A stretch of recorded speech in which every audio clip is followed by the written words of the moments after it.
بسم الله الرحمن الرحيم.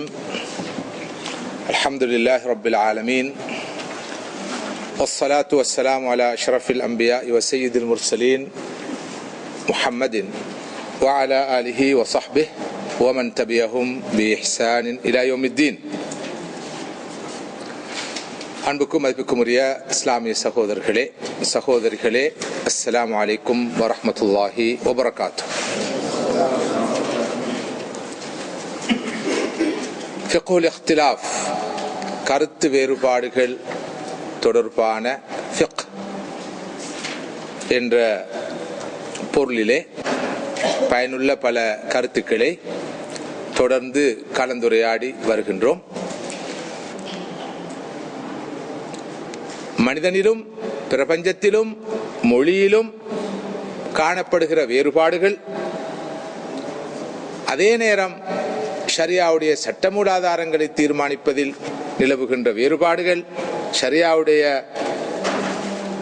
சட்டவசனங்களை அவற்றின் நம்பகத்தன்மையை தீர்மானிப்பதில் உள்ள வேறுபாடுகள், வசனங்களை விளங்குவதில் காணப்படுகிற வேறுபாடுகள், வசனங்களுக்கு இடையிலான இணக்கப்பாட்டை ஏற்படுத்துவதில் உள்ள வேறுபாடுகள் அனைத்தும் தீனை புரிவதிலே, ஃபிக்ஹுடைய நிலைப்பாடுகளை எடுப்பதிலே வேறுபாட்டை தோற்றுவித்து இருக்கின்றன என்பதை மிக தெளிவாக புரிந்திருக்கிறோம். இவற்றோடு இன்னும் 2 அம்சங்களும் இங்கு மேலதிகமாக சொல்லப்பட வேண்டும் என்று நான் நினைக்கிறேன். ஒன்று, சூழல் வேறுபாடு. மனிதன் சூழலின் தாக்கத்துக்கு உட்படக்கூடியவன். முஸ்லிம்கள் பெரும்பான்மையாக வாழ்கின்ற நாட்டிலே வாழ்பவர்களுடைய சிந்தனை பாங்குக்கும் ஒரு சிறுபான்மை சமூகத்தில் வாழுகின்ற மனிதர்களுடைய சிந்தனை பாங்குக்கும் இடையிலே வித்தியாசங்கள் இருக்கும், இயல்பாக இருக்கும். மனிதன் சூழலின் தாக்கத்துக்கு எப்போதும் உட்படுவான். ஒரு நாட்டில் காணப்படுகிற பிரச்சனைகள் அல்ல மற்றொரு நாட்டில் காணப்படும். நாட்டுக்கு நாடு, சூழலுக்கு சூழல், இடத்துக்கு இடம் வித்தியாசமான பிரச்சனைகள் தோன்றும். அப்போது சில போது பார்வைகள் மாறும், நோக்குகள் மாறும். இதுக்கு நல்ல உதாரணம், இமாம் ஷாஃபி ரஹ்மத்துல்லாஹி அவர்கள் ஈராக்கில் இருந்த போது சில மார்க்க தீர்ப்புகளை வழங்கினார்கள். ஆனால் எகிப்துக்கு வந்ததன் பின்னால் அந்த மார்க்க தீர்ப்புகளை மாற்றி வேறு வகையான தீர்ப்புகளை வழங்கினார்கள். எனவேதான் இமாம் ஷாஃபி ரஹ்மத்துல்லாஹி அவர்கள் அது ஃபத்வாக்களிலே கதீம் என்றொரு பகுதியும் ஜதீத் என்றொரு மற்றொரு பகுதியும் இருப்பதை பார்க்கிறோம். பழைய ஃபத்வாக்கள், புதிய ஃபத்வாக்கள். அவர்கள் ஈராக்கில் இருந்த போது ஈராக்கில் இருந்த நிலைமைகளை அவதானித்து சில தீர்ப்புகளை வழங்கிய போதிலும் எகிப்துக்கு சென்ற போது வித்தியாசமான ஒரு சூழலை பார்க்கிறார்கள். அங்கு தனது ஃபத்வாக்களை மீள் பரிசீலனை செய்ய வேண்டிய நிலைமை வருகிறது. அந்த வகையில் தனது ஃபத்வாக்களை மாற்றுகிறார்கள். ஃபிக்ஹுல் வாக்அ என்ற ஒரு ஃபிக்ஹ் இருக்கிறது. ஃபிக்ஹுகளின் வரிசையில் நாங்கள் குறிப்பிட்ட ஃபிக்ஹு அல் அவுலவியாத், ஃபிக்ஹு அல் மகாசித், ஃபிக்ஹு அல் இக்திலாஃப், ஃபிக்ஹு அஸ் சுனன், ஃபிக்ஹு அல் முவாஸனாத், இப்படி இந்த வரிசையிலே ஃபிக்ஹுல் வாக்அ என்ற ஒரு ஃபிக்ஹ் இருக்கிறது. அதாவது நடைமுறை விவகாரங்களை, புதிய விவகாரங்களை எப்படி ஷரியாவின் பின்புலத்தில் பார்ப்பது. இந்த ஃபிக்ஹுல் வாக்அ என்பது இடத்துக்கு இடம் வித்தியாசப்படும், நாட்டுக்கு நாடு வித்தியாசப்படும். இதற்கு ஃபிக்ஹுன் நவாசில் என்றும் ஒரு பெயர் உண்டு. ஒரு புதிய பிரச்சனை, இதுவரை நாம் காணாத ஒரு பிரச்சனை, அனுபவிக்காத ஒரு பிரச்சனை. இந்த பிரச்சனை எப்படி பார்ப்பது? இது காலத்தை பொறுத்து, இடத்தை பொறுத்து, நாட்டை பொறுத்து, சூழலை பொறுத்து வித்தியாசமாக நோக்கப்படும், பார்க்கப்படும். வரலாற்று நெடுகிலும் இஸ்லாமிய அறிஞர்கள் குர்ஆன் சுன்னாவை வைத்தும் ஏனைய துணை மூலாதாரங்களை அடிப்படையாக கொண்டும் இஜ்திஹாதில் ஈடுபட்ட பொழுதெல்லாம், ஆய்வில் ஈடுபட்ட பொழுதெல்லாம் இத்தகைய காரணங்களினால் வித்தியாசமான நிலைப்பாடுகளை எடுத்து வந்திருக்கிறார்கள். பலர் அல்ல, ஒருவரே தனது நிலைப்பாட்டில் வித்தியாசமான நிலைப்பாடு எடுத்திருக்கிறார். ஒரு காலத்தில் ஒரு நிலைப்பாட்டை எடுத்தவர் இன்னொரு காலத்தில் மற்றொரு நிலைப்பாட்டை எடுக்கிறார். ஒரு ஊரிலே இருக்கிற போது ஒரு நிலைப்பாட்டை எடுத்தவர் மற்றொரு ஊருக்கு சென்றதன் பின்னால் தனது நிலைப்பாட்டை மாற்றிக்கொள்கிறார். இதற்கு நல்ல உதாரணம் இமாம் ஷாஃபி ரஹ்மத்துல்லாஹ் அவர்களுடைய ஃபிக்ஹ் கதீம் ஜதீத் என்ற 2 பகுதிகளை நாம் பார்க்கிறோம். கருத்து வேறுபாடுகள் தோன்றுவதற்கு இதுவும் ஒரு காரணம். சூழல் வேறுபாடு, கால வேறுபாடு, இட வேறுபாடு. மற்றொரு காரணத்தையும் நாம் சொல்ல முடியும். நாம் துளங்களில் இருக்கிற வேறுபாட்டை நேற்று குறிப்பிட்டோம். துளங்கள், அதாவது எல்லோரும் ஒரு விஷயத்தை ஒரே மட்டத்தில் கிரகிக்க மாட்டார்கள். மீத்திறன் உள்ளவர்கள் கிரகிக்கிற அளவுக்கு சராசரியானவர்கள் கிரகிக்க மாட்டார்கள். மெல்ல கற்போர் கிரகிக்க மாட்டார்கள். எனவே ஒவ்வொருடைய விளங்குகிற கிரகிக்கின்ற ஆற்றலை பொறுத்தும் அவர்களுடைய ஷரியா சார்ந்த தீர்ப்புகள் அமையும் என்ற ஒரு விஷயத்தை கலந்துரையாடி இருக்கிறோம். இது அல்லாத மற்றொரு விஷயம், இது சார்ந்த இது தொடர்பான இன்னொரு விஷயம் இருக்கிறது. அது என்னவென்றால், கூடிய அறிவு உள்ளவர்கள், குறைந்த அறிவு உள்ளவர்கள். கூடிய அறிவு, ஆழமான அறிவு, மொத்தமான அறிவு, முழுமையான அறிவு உள்ள ஒருவருடைய பார்வை ஒன்றாகவும், வரையறுக்கப்பட்ட அறிவு, ஒரு துறை சார்ந்த அறிவு, 1-2 துறை சார்ந்த அறிவு பெற்ற ஒருவருடைய நிலைப்பாட்டிலிருந்து நிச்சயமாக வித்தியாசப்படும். ஒருவருக்கு ஹதீஸிலும் புலமை, தஃப்சீரிலும் புலமை, ஃபிக்ஹிலும் புலமை, அகீதாவிலும் புலமை, சமகால விவகாரங்களிலும் புலமை, மொழியிலும் புலமை, ஏனைய ஷரியா சார்ந்த கலைகளான உலூமுல் குர்ஆன், உசூலுல் ஹதீஸ், உசூலுல் ஃபிக்ஹ் முதலான கலைகளிலும் புலமை, வரலாற்று துறையிலும் புலமை, தாரீஹு தஷ்ரீல் இஸ்லாமி, இஸ்லாமிய ஷரியா, இஸ்லாமிய ஃபிக்ஹ் எவ்வாறு கட்டமாக படிப்படியாக வளர்ச்சி கண்டு வந்திருக்கிறது என்ற வரலாற்றிலும் அவருக்கு நல்ல புலமை. இப்படி புலமை உள்ள ஒருவருடைய பார்வை ஒரு மஸ்அலாவில் எப்படி இருக்கும்? அதே நேரத்தில் 1-2 துறைகளில் மாத்திரம் புலமையுள்ள அறிவுள்ள ஒருவருடைய பார்வை அதில் எப்படி இருக்கும்? இதுவும் ஒரு முக்கியமான காரணம் கருத்து வேறுபாடுகள் தோன்றுவதற்கு. இது தவிர்க்க முடியாத ஒன்று. எல்லோரும் அல்லாமாக்களாக வர வேண்டும் என்று நாம் எதிர்பார்த்த போதிலும், விரும்பிய போதிலும் பிராக்டிக்கலாக அது நடப்பதில்லை. எனக்கு ஒரு நிகழ்வு ஞாபகம் வருகிறது. நாங்கள் படிக்கிற காலம், ஒரு மாணவர் ஒரு போட்டியில் கலந்து கொண்டார். கலந்து கொண்டு அவருக்கு முதல் பரிசு கிடைத்தது. பரிசோடு சேர்த்து அவருக்கு ஒரு கிண்ணம், ஒரு கப் கிடைத்தது. காலை கூட்டத்தில் அதிபர் அந்த மாணவனை பாராட்டு முகமாக அந்த மாணவனை அழைத்து, இவர் கிண்ணம் வாங்கி இருக்கிறார் என்று சொல்லிவிட்டு சொன்னார், இவரை போல் நீங்கள் எல்லோரும் கிண்ணம் வாங்க வேண்டும் என்று. மாணவர்கள், உங்களுக்கு தெரியும் மாணவர்களுடைய பார்வை, அவர்கள் சொன்னார்கள், எல்லாரும் எப்படி முதலாவது வாரது, எல்லாருக்கும் ஃபர்ஸ்ட் வர இயலாது.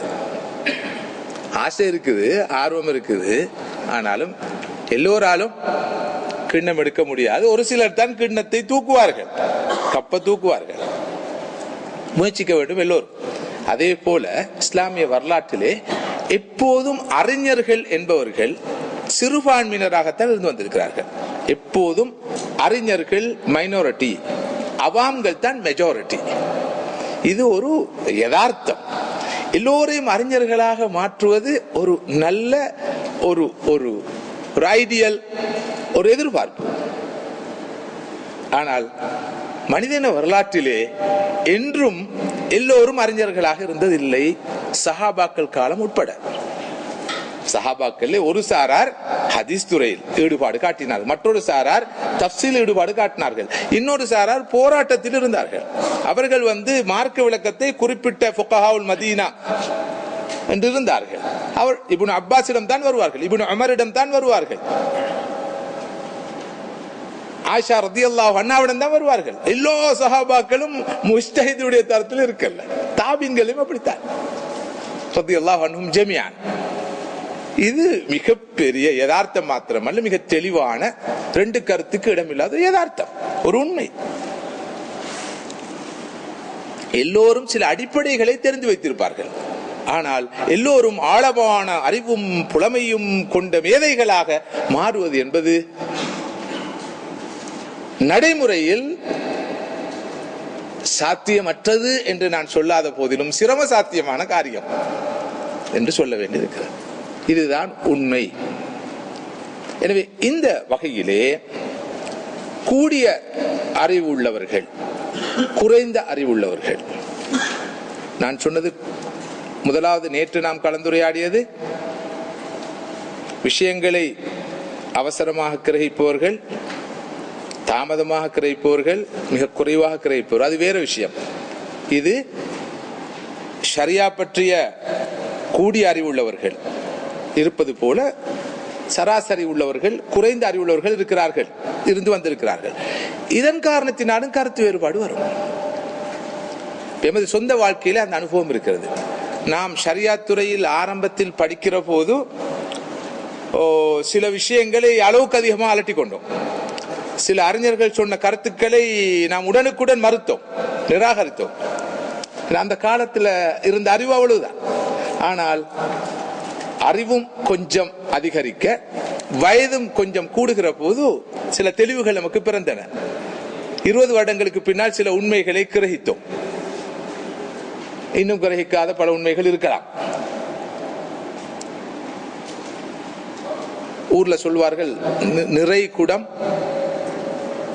தழும்பாது என்று சொல்லி. அறிவு அதிகரிக்கிற அளவுக்கு ஒரு நிதானம் வரும், முதிர்ச்சி வரும், பரந்த பார்வை வரும், தூர நோக்கு வரும். இவை அனைத்துக்கு மேலாக இந்த அக்கமடேட்டிவ், அனைவரையும் உள்வாங்கிற தன்மையும், அரவணைக்கிற தன்மையும், விட்டு கொடுக்கிற மனப்பான்மையும் இயல்பாக வரும். அது அறிவு முதிர்ச்சியுடைய ஒரு விளைவு. அந்த முதிர்ச்சியை காணாத நிலையில் இதை சொன்னால் இதனை ஏற்றுக்கொள்வது, ஜீர்ணிப்பது சிரமமாகத்தான் இருக்கும். ஒவ்வொருடைய வாழ்க்கையிலும் இந்த அனுபவத்தை நீங்கள் கொஞ்சம் யோசித்து பார்த்தால் கண்டிருப்பீர்கள் நான் நினைக்கிறேன். அறிவு அதிகரிக்கிற அளவுக்கு ஒரு வகையான அமைதியும் அடக்கமும் முதிர்ச்சியும் வரும். அறிவு குறைவாக இருக்கிற அளவுக்கு ஒரு வகையான துள்ளலும் வேகமும் ஆவேசமும் மிகைத்து இருக்கும். அறிவின் விளைவு வேகத்தை விட விவேகம் அதிகமாக இருப்பது. அறிவு குறைவின் விளைவு விவேகத்தை விட வேகம் அதிகமாக இருப்பது. வீர வசனங்கள் பேசுவது, இரத்தத்தை சூடேற்றும் வார்த்தைகள் பேசுவது, அது அறிவு மட்டத்தில் இருக்கிற குறைபாட்டை காட்டுகின்ற அடையாளங்களில் ஒன்று. எனவே கருத்து வேறுபாடுகள் தோன்றுவதற்கு இதுவும் காரணம். அதாவது 3 வகையான மனிதர்கள்: அறிவில் கூடியவர்கள், அறிவில் குறைந்தவர்கள், அறிவே இல்லாதவர்கள். இந்த 3 சாராரும் சேர்ந்து ஆய்வில் ஈடுபட்டால் எப்படி இருக்கும்? நாம் அடிக்கடி சொல்லுகிற ஒரு தாழ்மையான கருத்து உண்டு. பலபோது மார்க்கத்தின் பெயரால் நிலவுகின்ற முரண்பாடுகளை சற்று அமைதியாக இருந்து பார்க்கிற போது அங்கே அறிவும் அறிவும் மோதிக்கொள்வதை நீங்கள் காண முடியாது. அறிவும் மோதிக்கொள்வதை நீங்கள் காண முடியாது. அறிவும் அறியாமையும் மோதிக்கொள்வதையும் அரிதாகத்தான் காண்பீர்கள். பெரும்பாலும் அறியாமையும் தான் முட்டி மோதிக்கொண்டிருப்பதை காண்பீர்கள். இனி எங்கே தெளிவு பிறக்க முடியும்? அறிவும் மோதிக்கொண்டால் அங்கு தெளிவு பிறக்கும். அறிவும் அறியாமையும் மோதிக்கொண்டாலும் தெளிவு பிறக்கும் என்பதில் நம்பிக்கை வைக்கலாம். அறியாமையும் மோதிக்கொண்டால், ஜஹலும் முட்டி மோதினால் என்ன தெளிவு பிறக்கும்? குழப்பம் தான் பிறக்கும். கருத்து வேறுபாடுக்கான பிரதான காரணங்களில் இதுவும் ஒன்று. கூடிய அறிவு, குறைந்த அறிவு, அறியாமை. மொத்தமான அறிவு, முழுமையான அறிவு, பக்க அறிவு. Holistic knowledge, partial knowledge, ignorance. மூணும் சேர்ந்தா எப்படி இருக்கும்? மொத்தமான அறிவு, பக்க அறிவு, அறியாமை. கருத்து வேறுபாடுகள் தொடர்ந்து நிலவுவதற்கு இதுவும் ஒரு முக்கியமான காரணம். சரி, இந்த எல்லா காரணங்களையும் வைத்து பார்க்கிற போது இன்னும் சில காரணங்கள் கூட இருக்கின்றன. இந்த காரணங்களையே நாம் சொல்லிக்கொண்டு செல்ல முடியாது. அதனால் கருத்து வேறுபாடுகள் தோன்றுவதற்கான காரணங்களை இத்தோடு நிறைவு செய்து கொள்வோம். இதுவரை நாம் கண்ட இந்த விளக்கங்களுக்கூடாக நாம் பெற்ற தெளிவை நேற்று இறுதியாக சொன்னோம். இந்த வகையில் கருத்து வேறுபாடு என்பது தவிர்க்க முடியாதது. கருத்து வேறுபாடு ஒரு அருள், கருத்து வேறுபாடு ஒரு வளம், ஒரு சொத்து, ஒரு பொக்கிஷம். இந்த மூன்றையும் நாம் சற்று விரிவாக விளக்கினோம். பார்க்கிற பார்வைக்கு இதுவே சர்ச்சைக்குரிய மூன்று கூற்றுகள் போல் தென்படுகின்றன. ஆனால் உங்களை பொறுத்தவரையில் இந்த மூன்று விஷயமும் மிகவும் தெளிவானவை. கருத்து வேறுபாடு தவிர்க்க முடியாதது. கருத்து வேறுபாடு என்பது ஒரு சாபம் அல்ல, அது ஒரு பிரச்சனை அல்ல, அது ஒரு புறநடையாக எதிர்மறையாக பார்க்கத்தக்க ஒன்று அல்ல, அது வரவேற்கத்தக்கது, அது ஒரு பிளஸிங். அதுக்கான நியாயங்களை சொன்னோம்.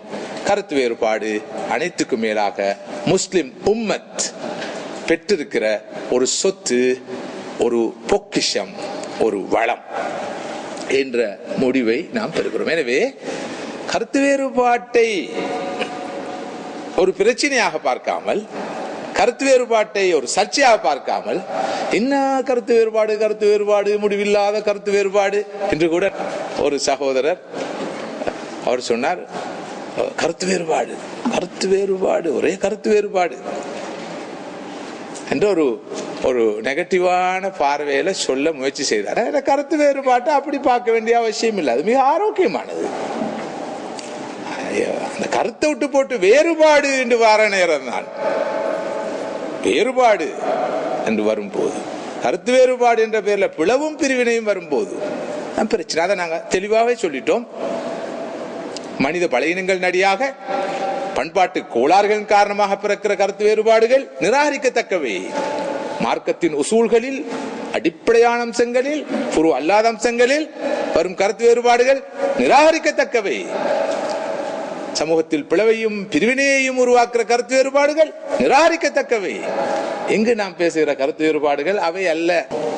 சரி, இப்போது இன்ஷா அல்லாஹ் முக்கியமான அடுத்த பகுதியை நோக்கி நாங்க நகர போறோம். இந்த ஃபிக்ஹுல் இக்திலாஃபில் நாம் எதிர்நோக்குகின்ற முக்கியமான அடுத்த பிரச்சனை தான்,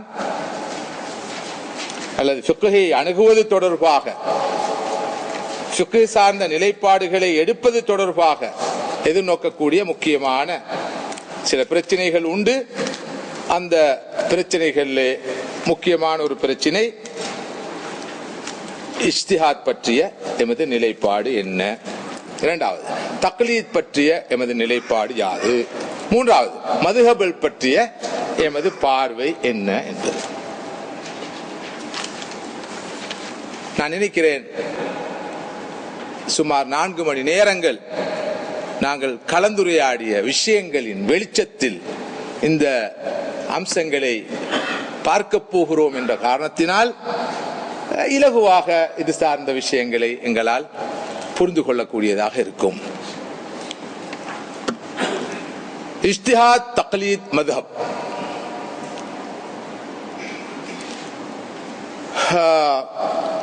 முதலாவது இந்த ஓர்டரை கொஞ்சம் மாற்றி இந்த தக்லீத விளங்க பார்ப்போம். தக்லீத் என்றால் என்ன?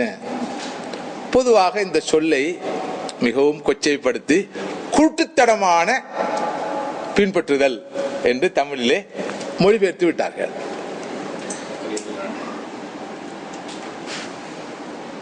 உண்மையில் அந்த சிஃபத் சேர்க்கப்பட்டு அவ்வாறு மொழிபெயர்க்கப்பட்டால் அது சரி. அத்தக்லீதுல் அமா, கூட்டுத்தனமான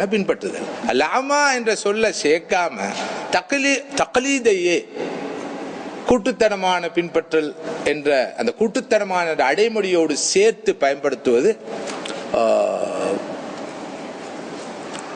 அறிவுத்துறை சார்ந்தவர்கள், இஸ்லாமிய ஷரியா துறை சார்ந்தவர்கள் ஏற்றுக்கொள்ளக்கூடிய ஒரு விளக்கமாக இருக்க முடியாது.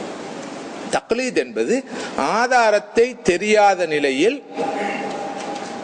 ஆதாரத்தை அறியாத நிலையில் ஒரு விஷயத்தில் ஒருவரை பின்பற்றுவது அல்லது ஒரு நிலைப்பாட்டை ஏற்று பின்பற்றுவது. அதுக்கான ஆதாரம் தெரியாது, ஆனால் அதை பின்பற்றுறது. இதுதான் தக்லீத்.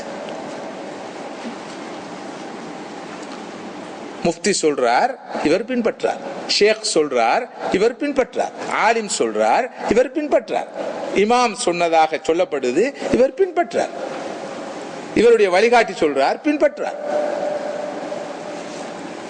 சில போது இவருக்கு அந்த முஃப்தி, அந்த ஆலிம், அந்த ஷேக் ஆதாரம் சொன்னாலும் சொல்லாட்டியும் விளங்காது. சொல்றார் ஆதாரத்தை, அவர் என்னமோ சொல்றார், இவருக்கு விளங்குது, விளங்காம இருக்குது. ஆனா ஷேக நம்புறார், ஆலிம நம்புறார், முஃப்தியை நம்புறார், பின்பற்றார். ஆதாரமே சொல்லல முஃப்தி, இவருக்கு விளங்காது என்ற காரணத்தினால, இவருக்கு சொன்னாலும் புரியாது என்ற காரணத்தினால இவர் பின்பற்றார். இதுக்கு பேரு தக்லீத். பெரும்பாலான மனிதர்கள் ஆதாரங்கள் சொல்லப்பட்டாலும் சொல்லப்படாத போதிலும் இப்படி பின்பற்றுவர்களாக இருக்கிறார்கள் என்பது யதார்த்தம். ஷரியா துறையில் 7ஆம் வருடத்தில், அதாவது இறுதி ஆண்டில் படிக்கிற மாணவர்கள், குர்ஆன் சுன்னா அடிப்படையில் ஃபிக்ஹை படிக்கிற மாணவர்கள், இவர்களுக்கு நான் பாடம் நடத்தும் போது பல சந்தர்ப்பங்களிலே ஒரு கேள்வியை கேட்டிருக்கிறேன். நீங்கள் எந்த மதுஹப் அப்படி நிற்பார்கள் என்று ஒருவர் சொல்லுவார், குர்ஆன் சுன்னா. அப்படியா, குர்ஆன் சுன்னாதான் தான் பின்பற்று சொல்லுவார். சரிதானே? மாஷா அல்லாஹ். நீங்க குர்ஆன் சுன்னா. அவருக்கு தயக்கம் கேட்ட உடனே குர்ஆன் சுன்னா. நீங்க ஷாஃபி மதுஹபு, ஆனா ஷாஃபி மதுஹபுக்கு வெளியேயும் போய்கொள்றது, இப்படி பல விளக்கங்கள் சொல்லுவார்கள். இப்ப நான் அந்த குர்ஆன் சுன்னா தான் தன்னுடைய மதுஹப் அல்லது ஃபிக்ஹுடைய நிலைப்பாடு என்று சொன்னவற்றை கேட்கிறது. ஷரியாத்துள்ள 7ஆம் ஆண்டுல படிக்கிறவர், தொழுகைக்கு எத்தனை ஃபர்துகள் என்று சொல்லி 19 சொல்லுவார்.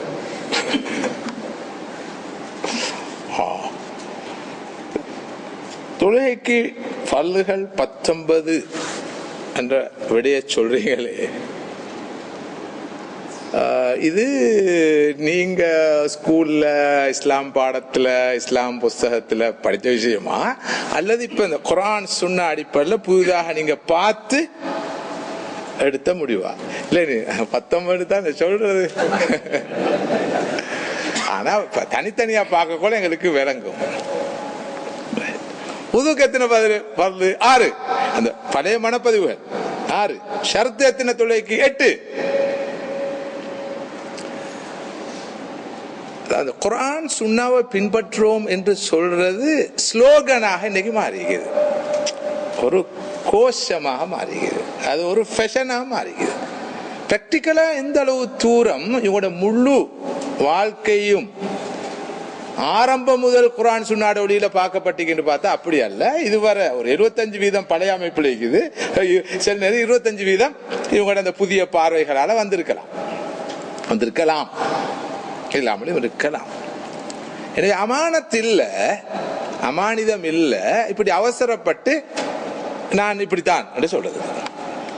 இன்னும் பல உதாரணங்கள் எனக்கு சொல்றது அவ்வளவு தூரம் பொருத்தமாம் இருக்காது, நேரமும் எங்களுக்கு இடம் தர மாட்டாது. முதலாவது தக்லீத் என்பது ஒருவர் ஒரு முஃப்தியை, ஒரு ஷேகை, ஒரு இமாமை, ஒரு ஆலிமை பின்பற்றுவது, அதாவது அவருடைய கருத்துக்களை இவர் பின்பற்றார். இன்னைக்கு நிறைய பேர் நாங்க பார்க்கிறோம், ஒன்றோ இமாம் ஷாஃபியை பின்பற்றுவார், அல்லது இமாம் அஹ்மத் பின் ஹம்பலை பின்பற்றுவார், அல்லது இமாம் மாலிக்கை பின்பற்றுவார், இல்ல இமாம் அபு ஹனிஃபாவை பின்பற்றுவார், அல்லது இமாம் இப்னு தைமியா பின்பற்றுவார், அல்லது இப்னுல் கையிமை பின்பற்றுவார், இல்லாட்டி ஷேக் பின் பாஸை பின்பற்றுவார், இல்லாட்டி ஷேக் நாசருதீன் அல்பானியை பின்பற்றுவார், அல்லது ஊர்ல உள்ள ஒரு ஷேக்கை பின்பற்றுவார்.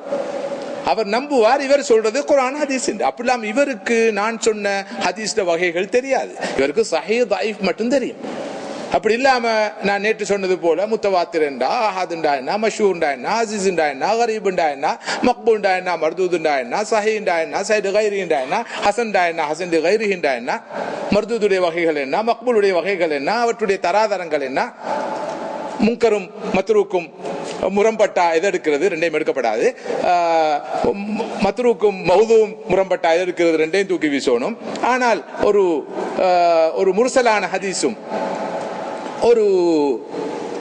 ஒரு முன்கரான ஹதீஸும் முரண்பட்டால் ரெண்டும் தாயிஃபுடைய வகையில வந்தாலும் முர்சலை நாங்கள் எடுப்போம். இந்த டெக்னிக்கல் டேர்ம்ஸ் எல்லாம் விளங்குமா, விளங்க வேணுமா, விளங்குமா, விளங்க வேணுமா, விளங்க ஏழுமான்னு நிறைய கொஸ்டின்ஸ். எனவே யாரை கடைசியை நம்புறோம்? இப்ப நான் இதெல்லாம் சொல்லக்கொள்ள 2-3 பேருக்கு நம்பிக்கை வர, இவர் சொல்றதை ஏற்றுக்கொள்றது நல்ல மாட்டேன். அதுக்கு போற வந்து கேட்கிறேன், ஷேக் இந்த சஃப்ல இருக்கிற நேரம் எனக்கு முதுகு வலி, சேர்ல இருந்து தொழுகிறேன், சேரை முன்னுக்கு போடுவா பின்னுக்கு போடுவா என்று கேட்ட கேள்வி. நான் சொன்னேன் முன்னுக்கு போடுவா பின்னுக்கு போட வேணும், அதுக்கு குர்ஆன் ஹதீஸ் பத்தி தான் சொல்றாரு. நம்புறாரா இல்லையா? எனவே அவர் இமாம் ஷாஃபி சொல்றதை கேட்டார், இவர் இமாம் அபு ஹனீஃபா சொல்றதை கேட்டு நடக்கிறார், மற்றொரு இமாம் மாலிக் சொல்றதை கேட்டு நடக்கிறார், இவர் அகார் முகமது சொல்றதை கேட்டு நடக்கிறார். இப்ப அவுலா யாருன்றது அடுத்த கேள்வி. இதுல யாரை பின்பற்றுறது கூடுதலா சேஃபா இருக்கும் என்றது அடுத்த கொஸ்டின். எப்படியோ தக்லீத் இல்ல என்பது, நாங்க யாரையும் பின்பற்றதில்லை, நாங்க பின்பற்றது குர்ஆன் ஹதீஸ மாத்திரம் தான் என்பது பல போது கோஷம். ஒரு குறிப்பிட்ட சாரார் இருக்கிறார்கள், உண்மையிலே அவர்களுக்கு குர்ஆன்ல ஆழமான புலம் இருக்குது, சுன்னால ஆழமான புலம் இருக்குது, ஃபிக்ஹில் ஆழமான புலம் இருக்குது, அவர்கள் இஜ்திஹாத் செய்கிறார்கள் அல்லது செய்யப்பட்ட இஜ்திஹாதை கிரகிக்கிறார்கள், விளங்குகிறார்கள், அவர்கள் அதுக்குள்ள தகுதி உள்ளவர்களாக இருப்பார்கள். அந்த காணமயிலாட கண்டிருந்த வான்கோழி தானும் அது போல் பாவித்தே தன் பொல்லாச்சிறகை விரித்தாடினால் போலுமே கல்லாதார் கற்ற கவி. அதாவது மயில், அதுக்கு அழகான தோகை. இப்ப மயில் என்ன செய்யுது, தன்னுடைய தோகையை விரித்து ஆடுது, பார்க்கிறதுக்கு சரியான பசந்து அழகு வடிவு. இந்த மயிலினத்தை சேர்ந்த இன்னொரு பறவை இருக்கிறது, அதுக்கு நாங்க சொல்றது வான்கோழி என்று சொல்லி. பார்க்கிறதுக்கு தூரத்துல பார்த்தா வான்கோழியும் மயிலும் ஒரு மாதிரி தான் இருக்கும். இப்ப வான்கோழி சொல்லுது, மயிலுக்கு தோகையை விரித்து ஆடையலும்டா எனக்கும் ஆடையலும், அதுவும் ஆடுது. பச்சா சிங்கம் மயில்ட ஆட்டம் போட இயலாது வான்கோழிக்கு. அந்த வகையில ஒரு கவிஞன், கற்ற கவிஞன், தமிழ் மொழியில் இலக்கியத்தில் புலமை பெற்ற ஒரு கவிஞன் கவிதை பாடுறான். இதை பார்த்து இவருக்கு மட்டுமா கவிதை பாடலாம், எனக்கும் பாடலாம் என்று ஒருத்தன், கல்லாத ஒருத்தன், படிக்காத ஒருத்தன் கவிதை பாடினான், எப்படி இருக்கும் என்று அந்த காலத்துல தமிழ் மொழியில நாங்க ஒரு கவிதையை படிச்சிருக்கிறோம், அது அடிக்கடி நினைவு வருது. எனவே தகுதி உள்ளவர்கள் ஆய்வு செய்வார்கள், முடிவுகள் எடுப்பார்கள், தகுதி அற்றவர்கள் அந்த ஆய்வாளர்களை பின்பற்றுவார்கள். அதுக்கு பேர் என்ன? தக்லீத். எல்லா காலங்களிலும் அறிஞர்கள் சிறுபான்மையினராக இருப்பார்கள், பொதுமக்கள் பெரும்பான்மையினராக இருப்பார்கள். எல்லா காலங்களிலையும் அறிஞர்கள் சொல்வதை குர்ஆன் என்றும் சுன்னா என்றும் அவர்கள் முன்வைப்பதை அவர்கள் நம்பவர்க்கமானவர்களாக இருக்கிற போது அவர்களை பின்பற்றுவார். இதுக்கு பேரு தக்லீத். இதுல என்ன பிழை இருக்குது என்பதுதான் கொஸ்டின். ஆனால் தக்லீத பற்றி, அதாவது ஒரு மத்ஹப, இங்க வாரது தக்லீதுன்னு சொன்னா ஒரு அறிஞரை பின்பற்ற மாத்திரமல்ல, ஏதாவது ஒரு சிந்தனை பள்ளியை, ஒரு ஸ்கூல் ஆஃப் தாட்டை பின்பற்றுவது, அதாவது மத்ஹபை பின்பற்றுவது. ஷாஃபிஈ மத்ஹபா இருக்கலாம், ஹனஃபி மத்ஹபா இருக்கலாம், ஹம்பலியா இருக்கலாம், மாலிகா இருக்கலாம், மற்றொன்றா இருக்கலாம், இன்னொன்றா, இதனை பின்பற்றுவது தான் தக்லீத். இந்த தக்லீதுடைய நிலைமை என்ன? வரலாறு நெடுகிலும் இது பெரிய கருத்து வேறுபாடு. ஒரு சாரார் கண்டிப்பாக ஒவ்வொரு முஸ்லிமும் ஒரு குறிப்பிட்ட மதுஹபை பின்பற்றியே ஆக வேண்டும், இல்லாத போது அவர் வழிகேடர் என் நிலைப்பாட்டில் இருந்து வந்திருக்கிறார்கள். அறிஞர்களாக இருக்கலாம், படிப்பறிவில்லா பாமர்களாக இருக்கலாம், எல்லோரும் ஏதாவது ஒரு மதுஹபை கண்டிப்பாக பின்பற்றியாக வேண்டும் என்பது மாத்திரமல்ல, அது 4 மதுஹபில் ஒன்றாகவும் இருக்க வேண்டும்.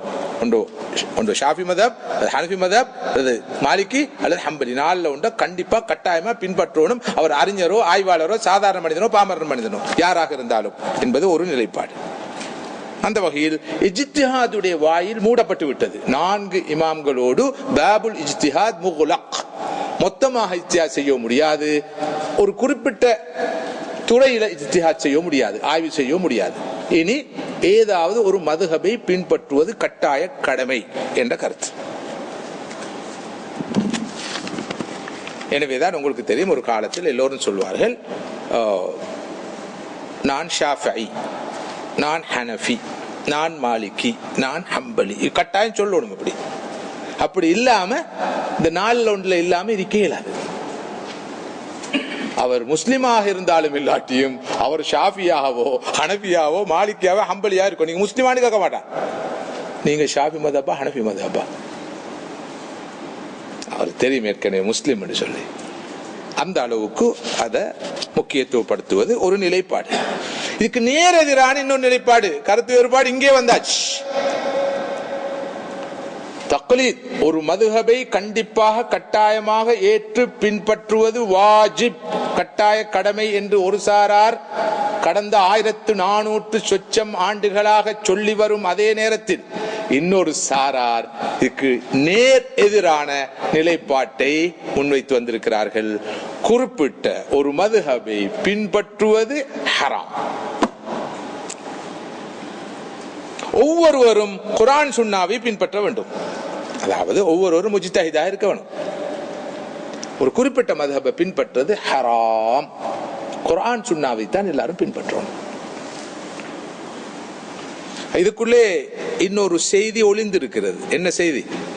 குர்ஆன் சுன்னாவை பின்பற்றணும், ஒரு குறிப்பிட்ட மதுஹபை பின்பற்ற கூடாதுண்டா மதுஹப்ன்றது வேற, குர்ஆன் சுன்னான்றது வேற.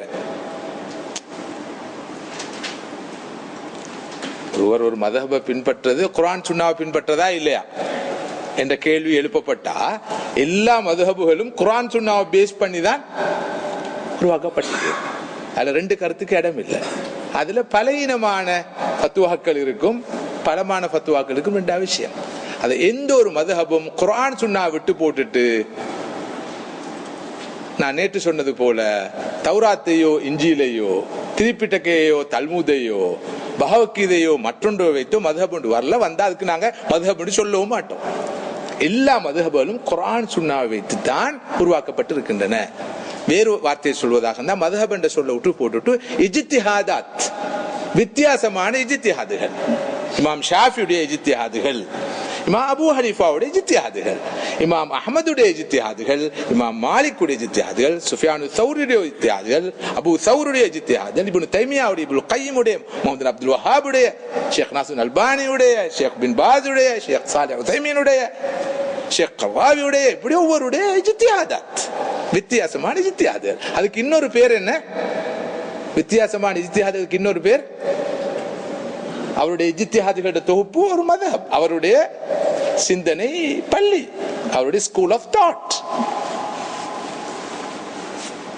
அப்ப மதுஹப் என்ற சொல் அலர்ஜிக்காக இருந்தால் நாங்க வித்தியாசமான இஜ்திஹாதுகள் என்று சொல்லலாம். இன்றைக்கும் அப்படி இருக்குது. ஒரே சிந்தனை போக்குள்ளவங்களுக்கு மத்தியில வித்தியாசமான இஜ்திஹாதுகள் இருக்குது. எல்லா விஷயங்களும் ஒரே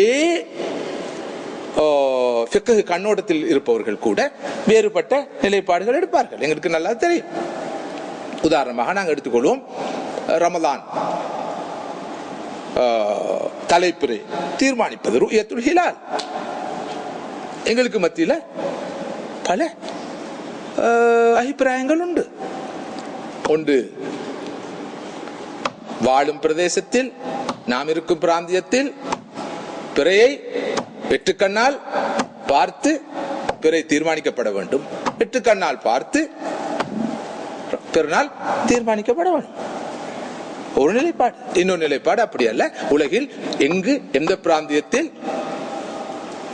பிறை தென்பட்டாலும் வெற்றுக்கண்ணால் பார்க்கப்பட்டது உறுதிப்படுத்தப்பட்டால் ரமதான் தீர்மானிக்கப்படும், ஷவ்வால் தலைப்பிறை தீர்மானிக்கப்படும், அரஃபாவுடைய நாள் தீர்மானிக்கப்படும். மூன்றாம் நிலைப்பாடு, வெற்றுக்கண்ணால் பார்க்க வேண்டிய அவசியம் இல்லை. ஹிசாப், கல்குலேஷன் அடிப்படையில், ஹிசாபின் அடிப்படையில் தலைப்பிறையை தீர்மானிக்கலாம். இந்த மூன்று நிலைப்பாடுகளும் ஒரே அணியில் இருப்பவர்கள் மத்தியில் கூட இருக்கிறது. இதுல எந்த அணி குர்ஆன் சுன்னாவுக்கு சார்பு, எந்த அணி குர்ஆன் சுன்னாவுக்கு வெளியே, எல்லா மூணு சாராரும் குர்ஆன் சுன்னாவுக்கு தான் இருக்கிறாங்க. வித்தியாசமான பார்வை, வித்தியாசமான அணுகுமுறை. இதுல ஒன்று பலமாக இருக்கும், இன்னொன்று பலம் குறைந்ததாக இருக்கும். எனது பார்வையில் பலமாக உள்ளது அவருடைய பார்வையில் பலம் குன்றியதாகவும், அவருடைய பார்வையில் பலமாக உள்ளது எனது பார்வையில் பலம் குறைந்ததாகவும் இருக்கும். இது தவிர்க்க முடியாத ஒன்று. எனவே தக்லீதை வாஜிப் என்று சொல்பவர்கள் ஒரு பக்கம், தக்லீதை ஹராம் என்று சொல்பவர்கள் மறுபக்கம். அதாவது ஒவ்வொரு முஸ்லிமும் நேரடியாக குர்ஆனின் சுன்னாவை மாத்திரமே பின்பற்ற வேண்டும் என்று சொல்பவர்கள் எந்த அளவுக்கு என்றால் மதுஹபுகளை சாடுவார்கள், எல்லா மதுஹபுகளையும் குறை சொல்வார்கள். மதுஹபுகளை மாத்திரமல்ல, அந்த மதுஹபுகளுடைய முன்னோடிகளையும் கூட அவர்கள் கடுமையாக விமர்சிப்பார்கள், சாடுவார்கள், குறை சொல்வார்கள். இந்த நிலையை நாங்கள் பார்க்கிறோம். வரலாற்றில் எந்த ஒரு மதஹபையும் பின்பற்றக்கூடாது என்ற நிலைப்பாட்டில் நிறைய பேர் இருந்து வந்திருக்கிறார்கள். இமாம் இப்னு ஹஸம் இந்த நிலைப்பாட்டில் இருந்தவர், இமாம் ஷவுகானி ரஹ்மத்துல்லாஹ் இந்த நிலைப்பாட்டில் இருந்தவர், ஷேக் நாசிருதீன் அல்பானி குறிப்பாக இந்த 20ஆம் நூற்றாண்டின் பிற்பகுதியிலே இந்த விஷயத்தில் கண்டிப்பாக இருந்தவர் ரஹ்மத்துல்லாஹ். இவர்களை எதிர்ப்பவர்கள் இவர்களை லா மத்ஹபியூன் என்று அவர்களை பிராண்ட் பண்ணினார்கள். அதாவது இந்த மதுஹபுகளை பின்பற்றாமல் குர்ஆன் சுன்னாவையே நாம் பின்பற்ற வேண்டும் என்று சொன்னவர்கள், தக்லீதை முழுமையாக தடை செய்தவர்கள், இவர்களை லா மத்ஹபியூன், எப்படி தமிழ்ல சொல்றாங்க, மதுஹபு சாராதவர்கள் என்று கொஞ்சம் அவர்களை வஹாபிகள் என்று சொல்வது போல, வஹாபிகள் என்று சொல்வதன் மூலம் அவர்களை கொச்சைப்படுத்துவதுதான் நோக்கம். அதே போல லா மத்ஹபி, அவர் லா மத்ஹபி என்றால் அது ஒரு மோசமான ஒரு பட்டமாகத்தான் கருதப்படுகிறது. இப்படி அவர்கள் அழைக்கப்படுகிறார்கள். இந்த ரெண்டு நிலைப்பாடுகளிலும் திருத்தங்கள் தேவை. தக்லீதை வாஜிப் என்று சொல்பவர்களிலும் திருத்தங்கள் தேவை, தக்லீதை ஹராம் என்று சொல்பவர்களிலும் திருத்தங்கள் தேவை. குறிப்பிட்டோர் மதுஹபை, குறிப்பிட்டோர் இமாமை கண்டிப்பாக கட்டாயமாக பின்பற்ற வேண்டும் என்று சொல்பவர்களிலும் சில திருத்தங்கள் தேவை. எந்த ஒரு இமாமையும் எந்த ஒரு மதுஹபையும் பின்பற்றக்கூடாது, நேரடியாக குர்ஆன் ஹதீஸை மாத்திரமே பின்பற்ற வேண்டும் என்று சொல்பவருடைய நிலைப்பாட்டிலும் சில திருத்தங்கள் தேவை. முதலாவது, தக்லீதை ஒரு குறிப்பிட்ட இமாமை ஒரு குறிப்பிட்ட மதுஹபை கண்டிப்பாக கட்டாயமாக பின்பற்ற வேண்டும் என்று சொல்பவர்களை பொறுத்தவரையில் முதலாவதாக அவருடைய நிலைப்பாட்டில் இருக்கிற கோளாறு, அறிஞர்கள் கூட, பிற்பட்ட காலத்தில் வந்த அறிஞர்கள், பெரும் ஆய்வாளர்கள், இமாம்களுடைய தரத்தில் உள்ளவர்கள் கூட ஒரு மதுஹபை பின்பற்ற வேண்டும் என்று இவர்கள் சொல்கிறார்கள். 4 மதுஹபுகளுக்கு பிறகு இஜ்திஹாதுடைய வாயில் மூடப்பட்டு விட்டது. இனி எவரும் சுயமாக இஜ்திஹாத் செய்ய முடியாது. குர்ஆன் சுன்னாவை நேரடியாக பார்த்து எந்த ஒரு நிலைப்பாடும் எடுக்க முடியாது. மதுஹபுகளில் எல்லா விஷயங்களும் ஆராயப்பட்டு முடிவான முடிவுகளாக சொல்லப்பட்டிருக்கின்றன. எனவே 4 மதுஹபுல ஒன்றுதான் கண்டிப்பா பின்பற்றணும். அறிஞர்கள் கூட இனி சுயமாக ஆய்வில் ஈடுபடக்கூடாது, குர்ஆன் சுன்னாவை போய் பார்த்து முடிவுகள் பெறக்கூடாது என்ற இவர்களுடைய நிலைப்பாடு பொருத்தமானதாக படவில்லை. இரண்டாவதாக, 4 மதுஹபுல ஒன்றைதான் கண்டிப்பாக பின்பற்ற வேணும். ஷாஃபிஈ, ஹனஃபி, ஹம்பலி, மாலிக் இந்த 4 மதுஹபுல ஒன்றையே கண்டிப்பாக பின்பற்ற வேணும் என்று சொல்லுவதும் அவ்வளவு பொருத்தமான ஒரு நிலைப்பாடு அல்ல. மூணாவதாக, குறிப்பிட்ட ஒரு இமாமை சொல்லி 4 மதுஹபிலும் இந்த இமாமை தான் கட்டாயம் பின்பற்ற வேண்டும் என்ற வாதத்தில் உள்ளவங்களும் இருக்கிறார். உதாரணமாக இந்த சப்கான்டினென்ட், இந்தியா, பாகிஸ்தான், இந்த ஏரியால மதுஹபை பின்பற்றணும், அது ஹனஃபி மதுஹபாகவே இருக்கணும். என்றதுல இப்படி கரார். மதுஹப் என்றால் ஹனஃபி மதுஹப் மட்டும்தான். இந்த கருத்து வேறுபாடு எது வரைக்கும் போகுதுன்னு பாருங்க.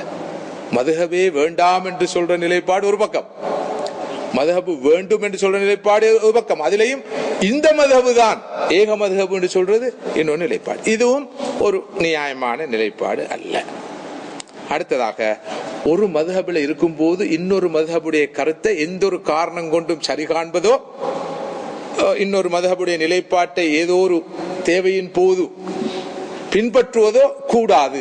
அதுக்கு சொல்றது ஒரு மதுஹபிலிருந்து இன்னொரு மதுஹப் மாறுறன்னு சொல்லி.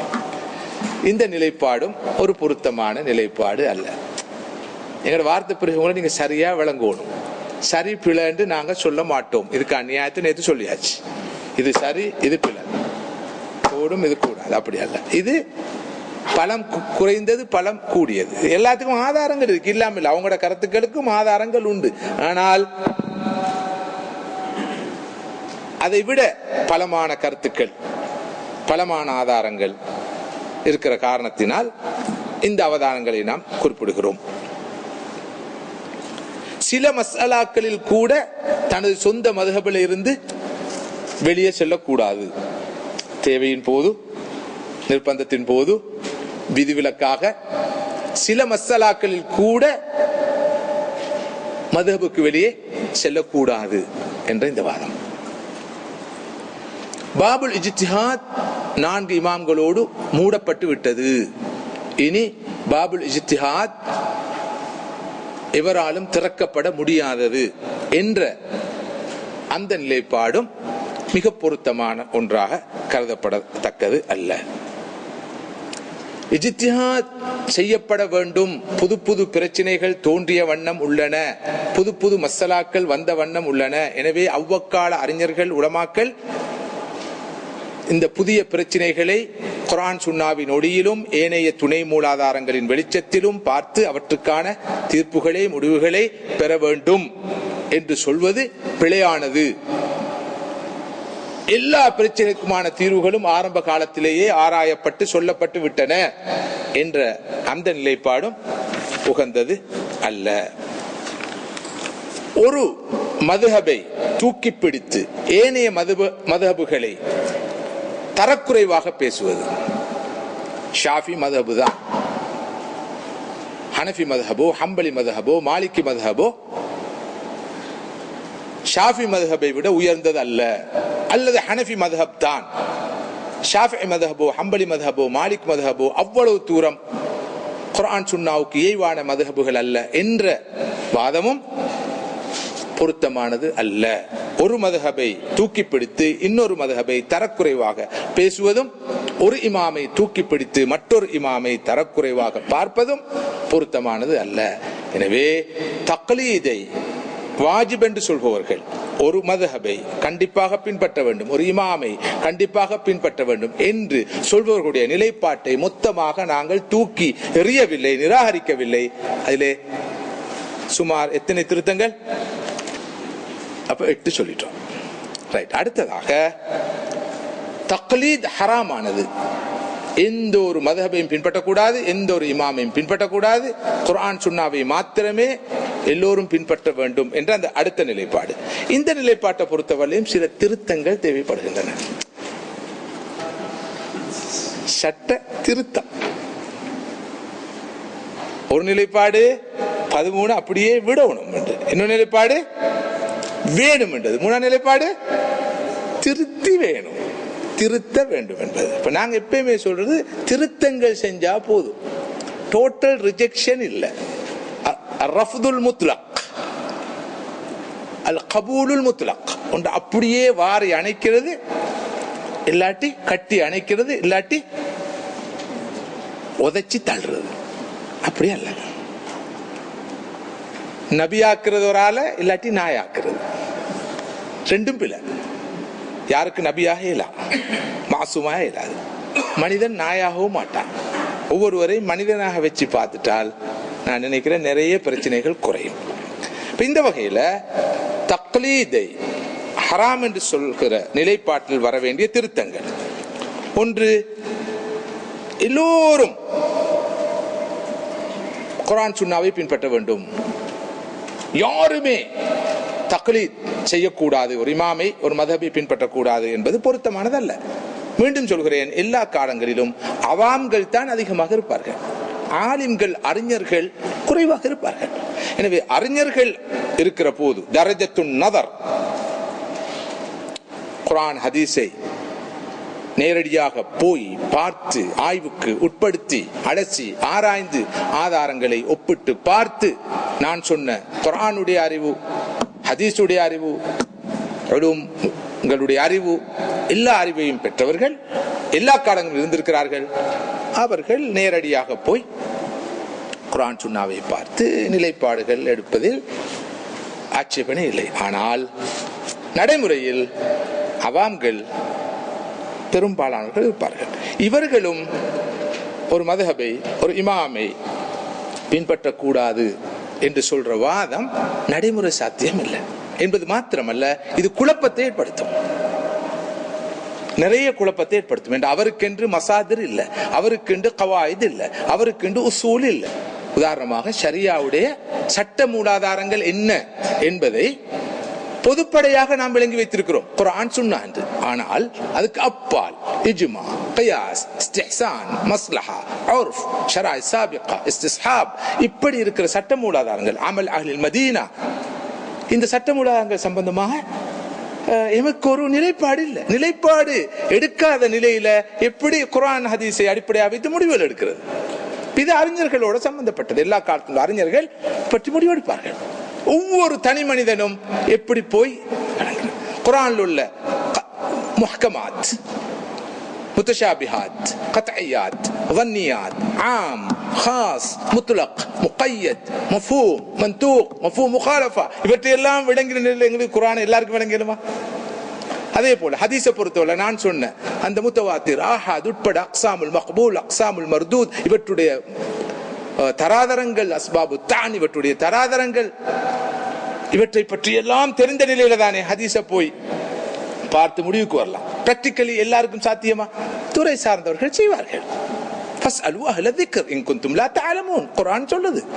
நீங்க அறியாதவர்களாக இருந்தால் அறிந்தவர்களிடம் கேளுங்கள். வலா யுனப்பியுக மிஸ்லு கபீர், துறை சார்ந்தவர் சொல்வது போல வேறு யாருக்கும் சரியான விளக்கம் சொல்ல முடியாது. உலகத்துல எல்லாம் அப்படித்தான். ஒரு MBBS டாக்டர்கிட்ட போறோம், அவர் பார்த்து போட்டு சொல்றாரு, நீங்க இந்த டெஸ்டிங்களை எடுத்துட்டு வாங்கன்னு சொல்லி ஒரு ரிப்போர்ட்ஸை பார்த்து போட்டு சொல்றாரு, இது என்னுடைய துறை அல்ல, நீங்க ஒரு செஸ் ஸ்பெஷலிஸ்ட போங்க.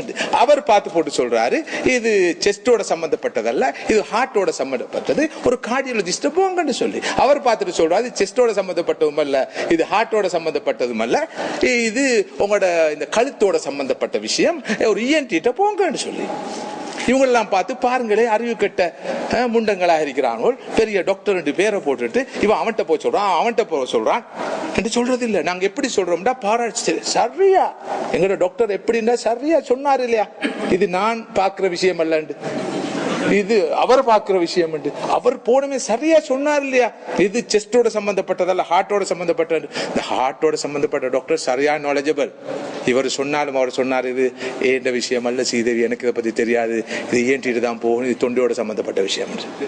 ஆனா இதே மாதிரி ஒரு ஆலிம்கிட்ட போய் ஒரு மசாலாவை கேட்டு, சீதேவி எனக்கு தெரியும், அந்த ஷேகிட்ட கேளுங்க, உங்களுக்கு அப்ப என்னதான் தெரியும் ஷேக், நீங்களும் ஷேகு தானே, நீங்களும் அல்லா சொல்லத்தானே ஓதினே, மதியனால தானே படிச்ச, எல்லாம் செஞ்சே அவர்கிட்ட கேட்க சொல்றீங்க, அதனால இவருக்கு தெரியுமா, அவர் அப்படி சொல்லுவாங்க. அது சீதேவி இங்க வாங்கலே.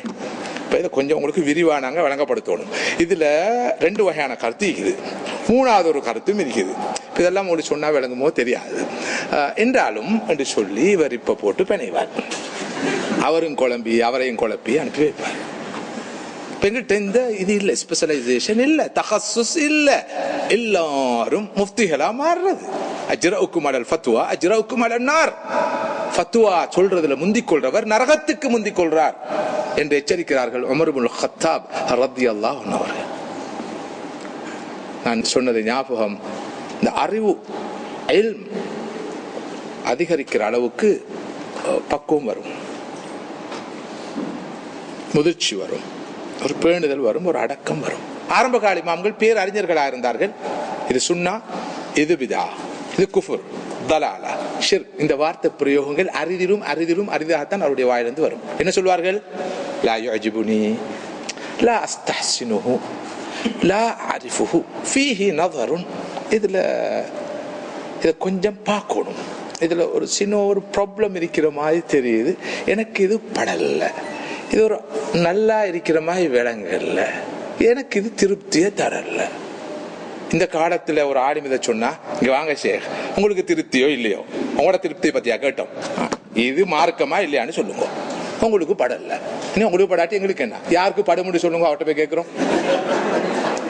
இந்த ஆதாபுகள் எல்லாம் இன்றைக்கு சரி வராது. இது ஒரு வல்கர் கல்ச்சர் வந்தாச்சு. இந்த ஆதாபுகள் எல்லாம் சரி வராது. நாங்க அனுபவிச்சு கொண்டிருக்கிறது. குறிப்பாக இந்த உலமா சமுதாயம் என்று அழைக்கப்படும் அந்த மிஸ்கீன் சமுதாயம் நாளொரு மேனியும் பொழுதொரு வண்ணமும் இதை அனுபவிச்சு கொண்டிருக்கிறது. தெரியாது சொல்லுங்க, சும்மா போட்டு பிணையாம இவ்வளவு நாள் எங்களை ஏமாத்தினது போதும். இப்படியான ஒரு நிலைமை. அந்த நேரத்தில் மௌனம் சாதிக்கிறத தவிர வேற வழி இருப்பதாக தெரிய இல்லை. இன்றைய இந்த வகுப்பை நிறைவு செய்து கொள்கிறேன். வாஹிர் தாவானா அல்ஹம்துலில்லாஹி ரப்பில் ஆலமீன்.